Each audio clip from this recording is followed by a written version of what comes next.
৪২ সংখ্যক sub junior ৰাষ্ট্ৰীয় জলক্ৰীড়া প্ৰতিযোগিতাত অসমৰ সাফল্য। কস্তুৰী গগৈৰ ৩টা সোণ অৰ্জন, অভিজ্ঞান মোহনৰ ব্ৰোঞ্জ জয়, হৃদস্পন্দন শৰ্মাৰ ব্ৰোঞ্জ দখল। অসম সাঁতোৰ সংস্থাৰ শুভেচ্ছা।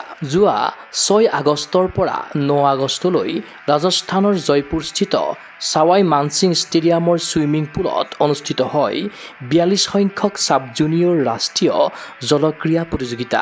এই ৰাষ্ট্ৰীয় প্ৰতিযোগিতাত ৰাজ্যক প্ৰতিনিধিত্ব কৰি ৫টাকৈ পদকৰ উপহাৰ দিলে অসমৰ সাঁতোৰবিদে। ইয়াৰে ৩টা সোণ আৰু 2টা ব্ৰঞ্জৰ পদক। দুৰ্দান্ত প্ৰদৰ্শনেৰে অসম কন্যা কস্তুৰী গগৈয়ে আজৰি আনে ৩টাকৈ স্বৰ্ণ পদক।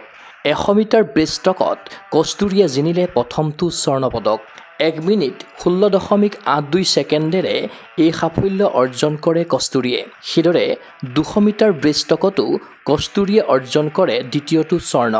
২ মিনিট ৪৭.৩২ ছেকেণ্ড সময়েৰে কস্তুৰীয়ে ৰাজ্যক উপহাৰ দিয়ে দ্বিতীয়টো স্বৰ্ণ।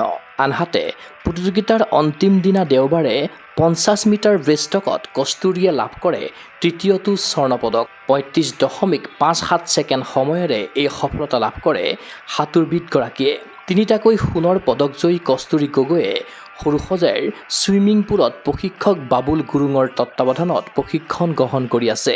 তদুপৰি ল'ৰাৰ গ্ৰুপটোৰ ১০০ মিটাৰ বাটাৰফ্লাইত ব্ৰঞ্জৰ পদক দখলেৰে ৰাজ্যলৈ গৌৰৱ কঢ়িয়াই আনিলে অভিজ্ঞান মোহনে।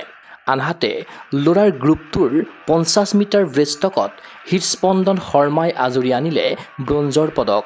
খেলুৱৈগৰাকীয়ে ৩২.০৮ ছেকেণ্ডেৰে লাভ কৰে এই সফলতা।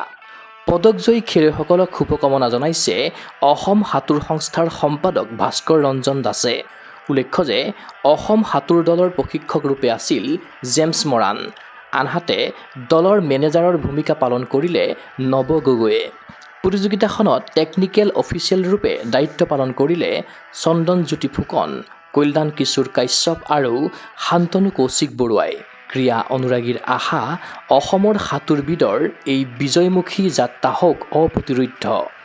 ৰাষ্ট্ৰীয়ৰ পৰা ক্ৰমে আন্তঃৰাষ্ট্ৰীয় ক্ৰীড়াংগনলৈ অগ্ৰসৰ হওক অসমৰ উদিত সাঁতোৰবিদ। News desk report Gogoi sports NA।